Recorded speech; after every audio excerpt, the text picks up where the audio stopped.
So we got a new installation of Windows 11, or maybe you got a new PC and you want to know what to put on that PC, what to do to the operating system to customize it for the best use. Well, I'm going to tell you right here in this video. I'm going to tell you about the programs that I install first. I'm going to tell you what I do to the operating system to make it more functional. And I'm going to give you a couple little tips. And at the end of the video, we'll also talk about some of the Linux subsystems because those are getting really cool. Did you know that if you held down the control button and scrolled your mouse, it will change the size of your icons on your desktop?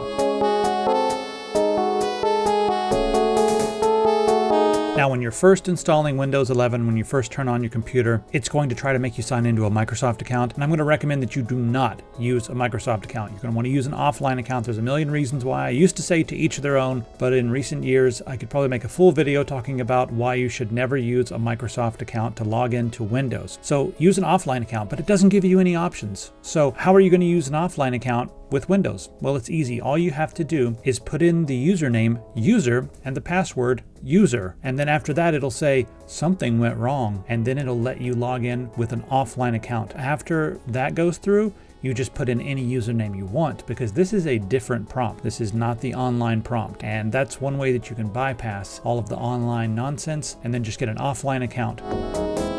This is going to be subjective, but the first thing that I do is right click on the desktop, click on personalize, and just pick a black theme. I don't care which one it is. And then I'm going to go grab a wallpaper. Got a little Morrowind desktop background going on here. So the first thing I want to do is just go ahead and do a Windows update. So just type update, and we're going to check for updates, download and install any updates, and then reboot. The reason I want to do this first is because if I make a bunch of changes, updates sometimes remove some of the changes, especially if I uninstall unwanted programs. Sometimes updates put them right back. So let's do the update first. And if it says like get the latest updates, you know what, I'm going to say not now because sometimes those updates are not very tested and I don't want to be one of their free beta testers. You know, Microsoft fired all their beta testers. I'll wait until they're fully tested, but you'll still get the security updates right away.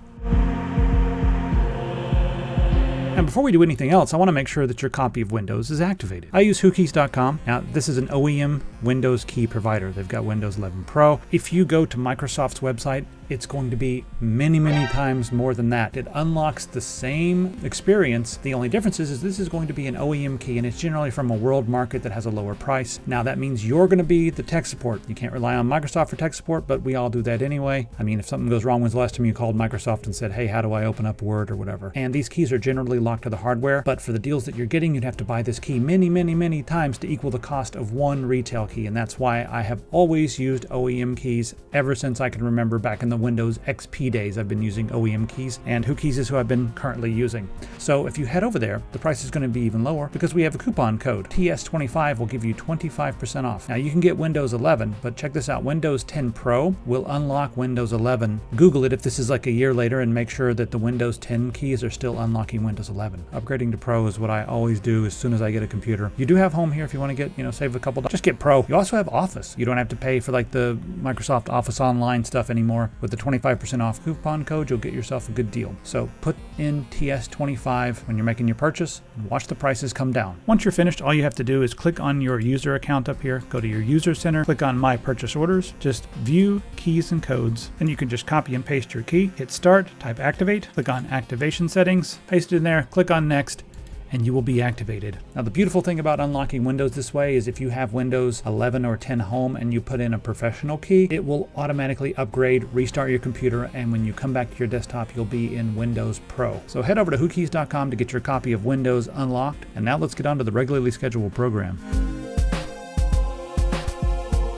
This is a subjective thing, but what I like to do is right click on the bottom here, click on taskbar settings, and then down on the bottom taskbar behavior. I do like mine on the left. And the reason I like it on the left is because the start menu is always in the same spot. When the start menu is in the middle, every time you add another icon, it shifts the position of the start button, so it's not always in the same spot. And if you want to put it on the top, well, you can't in Windows 11 until I show you how in just a minute. I also like to get rid of a few of these things here. For instance, I don't want Copilot. If you want all that AI stuff, you do you, but I don't want it. I don't want task view. I don't want widgets. I don't want the search box. Don't want any of that stuff. The next thing I want to do is customize my file explorer. When you first open it up, it comes here to your home, and you've got all these different areas. You want to go to your downloads, music, whatever. I prefer it to go straight here. And these are my items on my NAS and my hard drive. This is my PC. That's where I like to go. Let's customize our view options. Also, you'll note when you're on Windows 11, there's a ton of space between things. Do you see all this space? It's like it was designed for a touch interface or something, but Microsoft, the Windows Phone didn't work, so stop trying with that stuff, would you? Or if you're going to, just make a separate operating system, please. You know, like maybe call it Windows S or something. I don't know. There we go. I did view, show, and then compact view. But I want to change a few more things. So click on the ... the little ellipse right here. Go down to Options. I'm going to say Open File Explorer to this PC. Then I'm going to come over to View, and I'm going to say Display the full path in the title bar. That's just what I do. And Show Hidden Files and Folders and Drives. There we go. Now it's going to show all the hidden stuff. Got my full path up here, so that's good. And if I open it back up now, it's going to come right here to this PC. Still got all that other stuff over here on the side, but now I just have direct, easy access to my hard drives. And that's all I'm going to do right now. I'll do the rest of it as we're installing programs.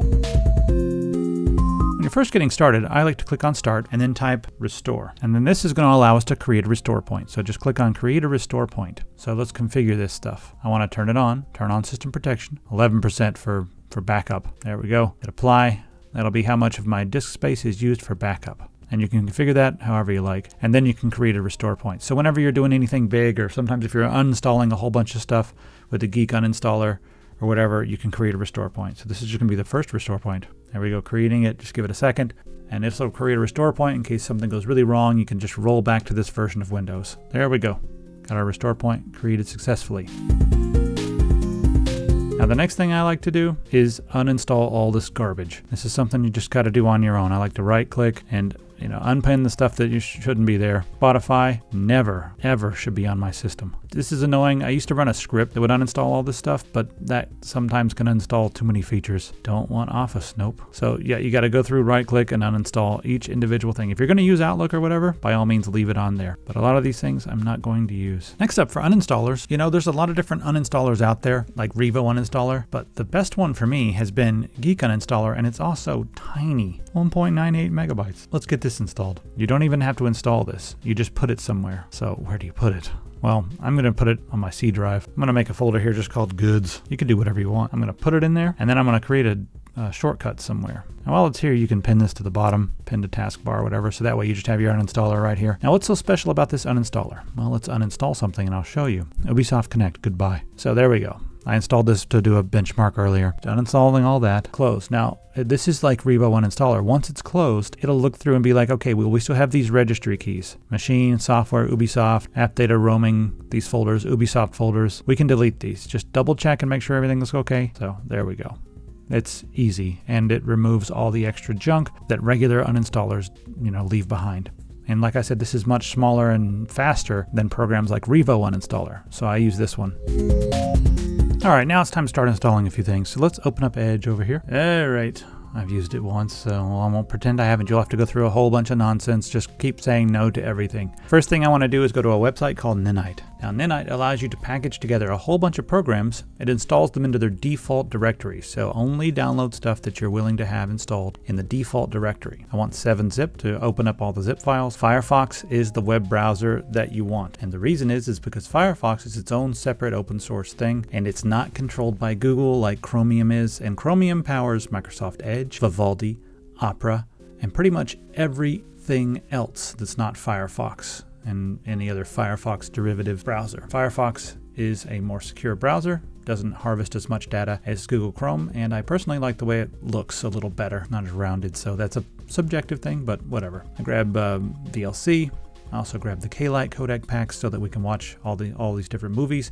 This also comes with Media Player Classic, which I like. And then I'm going to get Notepad++ to be a better notepad. Actually, we don't need that anymore. We got the terminal. I'm going to grab FileZilla for FTP stuff. Firefox does a pretty good job with PDF, so I no longer mess around with these things.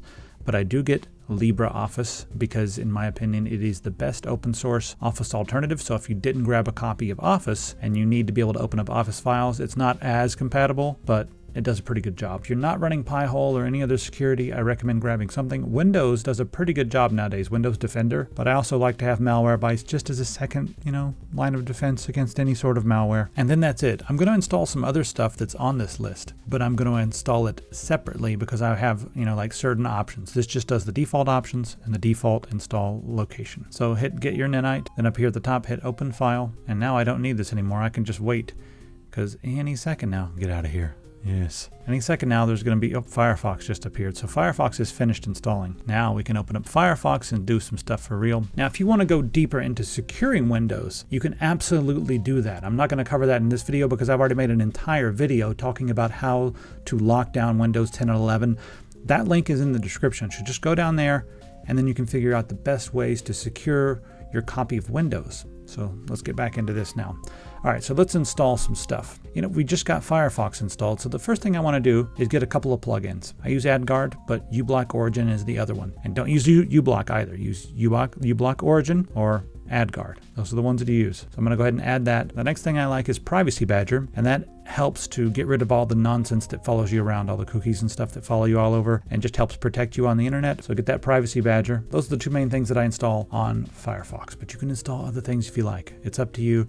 You can browse through the add-ons and get whatever you like here. All right, next up, I'm not a huge fan of this start menu. A lot of that is because every time we search for anything, I don't like all this nonsense over here. And I've already made videos talking about this, so I'll just be brief. I install a different start menu that has offline search and everything else. And that start menu is openshell. It's a little bit nerdy, but I love it. So I just clicked on openshell. Over on the right hand side right here, you'll see releases. Click on that. And then we're going to go down and click on openshell, the exe file. Be careful when you're installing this because it installs too many things. I only care about openshell and openshell update. Classic Explorer changes Windows Explorer. I don't want that. It's not, no. Trust me, you don't want that. Now when you click on start, it's going to be like, okay, which start do you want? I like the classic style with 2 columns, but if you like Windows 7 style, whatever. Then we can pick a skin. Let's go full Windows XP for the fun of it. Now, I've already made a separate video talking about this. There's a lot of reasons why I like this. The one thing I'll show you really quick is we do have some search settings over here. If you click on Show All Settings, there's something that says Search Box. You need to do Access normally, or else it's not going to let you just hit start and start typing, It won't work. Now we have our search options down here. Search the internet? No, thank you. I don't want to search the internet. You can also uncheck different things. If you don't want to search your modern apps, you don't have to. But this is beautiful because right now it's separated our apps. These are all the modern apps that come with Windows. And then here's all of our regular old school programs. Amazing. Got that installed. You can watch the other video on that. I'll put all that in the description. I've also made a video on this. This is called Explorer Patcher, but this is another thing that I do immediately. Same thing. Just come over here, click on the exe on GitHub, run Explorer Patcher, let it do its magic, and watch the bottom here. It's going to do some strange things. So when you right click on this, click on Properties, our taskbar right here, down at the bottom, it's now no longer combining all the different apps. It's showing everything like this. I don't like that, but it's up to you. So I'm going to say always combine. There we go. Some of the other beautiful things you can do here, File Explorer. Well, we've got different command bars we can do. This is a sacrifice right now. Do you like tabs up here? The tabs are nice, but there's something that drives me crazy. Can't drag and drop things up here. That drives me insane. Makes me angry. So what I'm going to do is just switch it over to the, let's go Windows 7. Why not? Contextual based, just like Windows 7. And now when we come up here, we can drag and drop things up here to the URL bar. I don't know, or the address bar, whatever they call this thing. I don't know. Yes. It's really annoying that that's not a thing. The other thing I like to do is right now we've got our Windows 11 context menu. This god-awful thing. Disable that. Oh, restart. Now when we right-click, we get our old school menu. And while I'm at it, let's go ahead and disable the rounded corners. Why not? You can go watch my whole video on that if you want. All right, one of the most handy things that you can get on Windows is PowerToys. This is made by Microsoft. So if you click on this link I've got down in the description and click on Install PowerToys, well, it's going to take you over to GitHub eventually. And I'm going to grab the machine-wide x64. Show you what it does in just a second. I feel like this stuff should just come with Windows. And this is made by people at Microsoft. They just didn't get into Windows. All right, this is PowerToys. A lot of stuff you can do right here. Fancy Zones allows you to create your own snapping zones. And you can come down to the layout editor, just go to Open Settings, and then come down where it says Launch Layout Editor right here. And we can create some new zones. So I like to say, all right, let's just create a new layout for this monitor. And you have grids and canvases. Grids don't allow you to have overlapping areas. Canvas does. So I can say, all right, here's one area. There we go. And it'll tell me how many pixels, so you can get it exactly half if you want to. I'm just gonna kind of go goofy right now. just quickly. There's 2 zones, and look, we can add more zones. Let's make 3. Let's make 3 be like 3/4. And then right about there, yeah. So we can have like a list on the side. How about that? I have a lot of zones here. Give me that, give me that. And then the last zone will just be the full page, or the full screen. There. Save. Custom layout one, we can title this. I'm just going to call it my 16:9 layout, and save. Come down, I always forget this part, and tell it to take over the Windows zones. All right, there it is. See, it says override Windows Snap. I don't want Windows Snap, I want this. So now check this out when I start snapping stuff around. There we go, there's the full screen. There's that. There. There. Got all our different zones there, 1, 2. There. Cool. So that's handy, and you can set this up any way you like. The other thing that's really nice is we now have an image resizer on my old computers, and now it's right here. Just right click on this and do resize image with image resizer. There's a whole bunch of stuff that you can do with PowerToys, a lot of stuff, and you can go through that on your own time.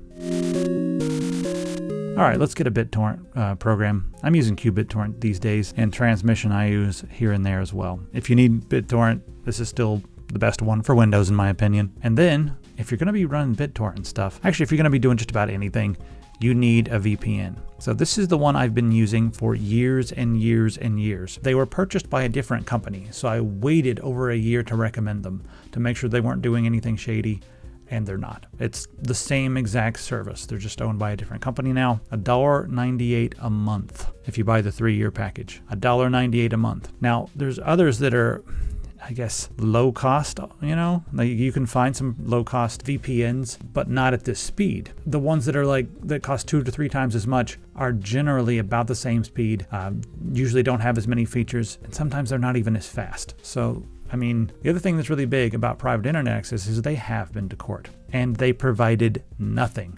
So they have a track record of not being able to provide anything. And it wasn't because they wanted to or they didn't want to. They just don't have anything. They don't have any records. They don't keep IP records, nothing. So when the court was like, hey, give us all your stuff, they're like, we don't have anything. And that was the end of it. And they've never had a leak or anything like that. I know some of the other ones here and there have had leaks. So I just like them because they're fast and cheap, but you know, those other bonuses are nice.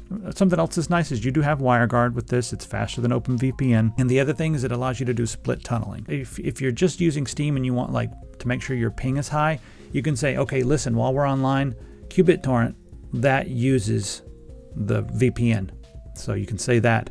And then you can say Steam, however, bypasses the VPN and just uses your regular internet connection. You can have things going to different connections. So our link in the description will give you access to those low prices. This is not a sponsored video. I just have the affiliate link. So anyway, let's move on now.